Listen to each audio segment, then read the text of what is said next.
Retirement. Our journey of retirement to Central Florida. Where is your journey?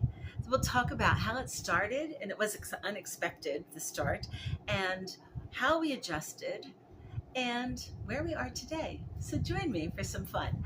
Headed to Florida was a dream because my husband is not a fan of cold weather. He doesn't do it well, and so he'd always wanted to come to Florida.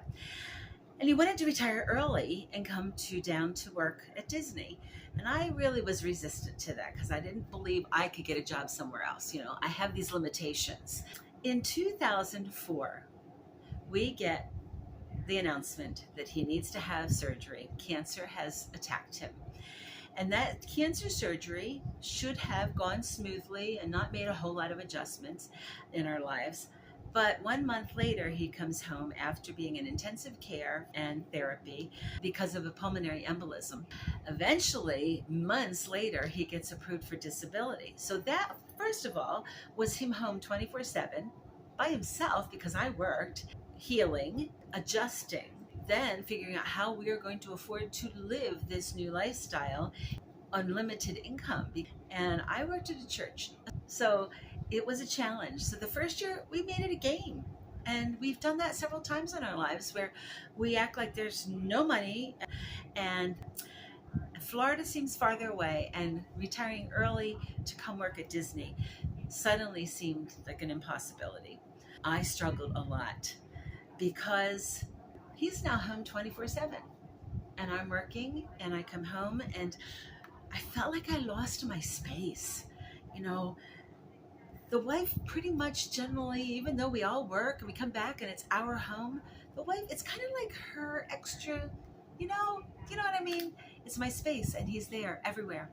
So I started scrapbooking and I had a room I could go to, but it was almost annoying because he became the cook. He was in the grocery industry all his life. He loves doing the grocery shopping, even today. So it was a tough change. And finally, my sister says to me, he's been working for over 50 years. He needs to do something. So his involvement in the house, learning to cook, learning to take over all the meal prep and stuff, that's his job. I'm like, oh. And when I had it change mine, my mindset changed. It was like, okay, I understand that. That makes all the sense in the world, but it was a struggle. So that was a tip for some of you that may find yourself in that same situation. Or even when you retire and suddenly you're both home all the time, he's going to have to keep busy. And not all husbands have hobbies. They don't all like to play golf or go fishing or play. But so that was a big adjustment. And that was a 10-year adjustment. And so I worked multiple jobs sometimes just to figure out my own independence and space. It's 10 years later. I retired in the fall of 2014, and a week later, we found our house. This house right here that we're in Florida, in a gated community. It's a beautiful home and much smaller though. We had a fully packed attic, basement, a full 2-car garage that we did not use for our vehicles. Got the picture? This house right here came fully furnished, all the way down to toilet paper and paper towels and linens and food in the cabinet. We now are back mid-November. Thanksgiving and Christmas is coming upon us. Christmas is huge for me. We had a big Christmas party with our family of 45, 60 people every year at our home. But we had to begin figuring out how we're going to get rid of everything and how we're going to upgrade our house before we list it, because we've lived there 40 years, but never did upgraded it. So we had work to do.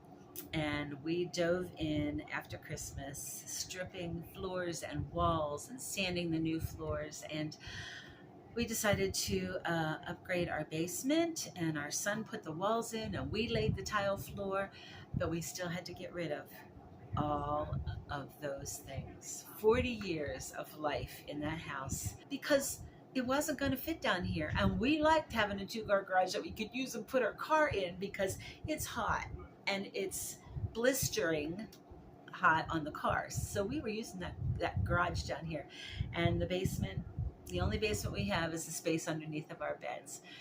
So we did it. We did it, and in July of 2015, we jumped in the car, and our son got in the U-Haul, and he brought what we could bring with us, and we arrived in hot, sunny Florida in July of 2015. The journey begins of meeting neighbors, figure out where we are, how do you find the doctors, and where do you go to church, and where do you shop. We are now in that same game that we were 10 years before. We had no clue what retirement really was going to mean because we've sold a house, we've bought a house, we've got moving expenses. We didn't know how the cash flow was going to work. We decided to play that game for a year of we cut every small corner we could. And we had also made a commitment that we were not going to get involved individually. We were not going to become independents. This was our time. And so we were going to do things together because we wanted the magic of retirement. Here we are. We figured out how to navigate down here. We found out our little area of, our little world down here. Once you have your residency here, once you're established as a resident of Florida, you get to go to Disney and get a Florida annual pass. And that was the mark of us being Floridians and on our retirement dream. So yes, we are two retirees that go to Disney, and even now, 10 years later or 9 years later, we are going. Sometimes we go 3 times a week, and that's where we walk, dream, relax. That's where we stand in line and get really, really hot and have to get out of line because I passed out in line. Anyway, that little segue was more than you need to know. But so Disney became our first big activity. We found a church. We both joined the choir, and then I moved into the worship team. One thing too was we got very involved here in the community. We even tried pickleball. Yeah, it's a retirement thing, and it's pretty cool. We had a lot of fun with it. What we did get involved in was Friday nights, once a month, we hosted Pub Club. We planned a meal, we shopped, we cooked, we prepped, we cooked, we served, we cleaned up with the help of amazing, but that oddness became fun, and the lines were long, but they were quick because we were all 6 feet apart. And we got to go on everything, which was really a delight and a perfect segue into the crowds coming back and us getting older and slowing down and having challenges. And so what we can't do now, we are very grateful for what we got to do. But we still love to go to Disney and walk. That's our exercise.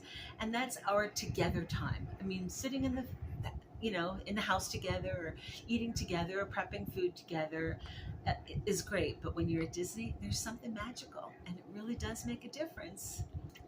And also created a program of games and different themes. We did a couple once a year we'd have a golf cart race. So some of them were very involved. Antique cars, people brought their cars and we did this. So all kinds of different things. But we did this for 4 or 5 years. That was a blast. And we made so many friends and became known in the community. So we got adapted to the community and part of the family very quickly. And then 2020 hit and life changed, didn't it? And you know what? As active and as social and as involved as we were okay. We enjoyed it. And we also got to hit the perks of Disney, which was pretty amazing. It was scary at first because you'd go there and you didn't see anybody. It was empty. Main Street, USA, there was nobody. You'd look up to the castle and you might see 10 or 15 people. It was very odd. Since 2020 and 21, we're at 2024, and life is changing. And because we really are having to embrace the challenge of birthdays piling on and coming too fast. I can't even go there. And sometimes I get really upset because I want 20 and 30 more years together. But I want them to be good, and they're slowing, as we like our independence. And so a lot of times I run up to North to see the family, and I can still do a short weekend with one little backpack. Not as easy for Alex. It's too much of an adjustment and exhausting. So it's great to get with family and do that, and I will probably do it more. But before I leave the door, I'm missing him already. And I know he struggles when I'm gone because he worries. So there's a transition and adjustments that go along with retirement all the time. So we're going to talk about retirement. We're going to talk about downsizing. We're going to talk about relationship building and struggles and of the things you deal with when you're retired, like feeling really, really lonely sometimes, or, well, what is my purpose? That's what this channel is going to be all about. So I'm really, really grateful you're here and listening. And I'd love for you to hit a like on there if that is what you're, if you enjoyed this. If you're still here, you probably did. So put a like, and boy, even if you subscribe so you can hear a little bit more of my rambling of retirement. So tell me, before you go, put in the comments what your biggest retirement dream is. Is it a relocation? Is it one amazing trip that you've looked forward to? Is it maybe you might even want to move in with your family or have a home that includes more people in your family? Like, what is that one last thing or big thing you'd still dream of trying to accomplish? For us, it's not going to be working at Disney.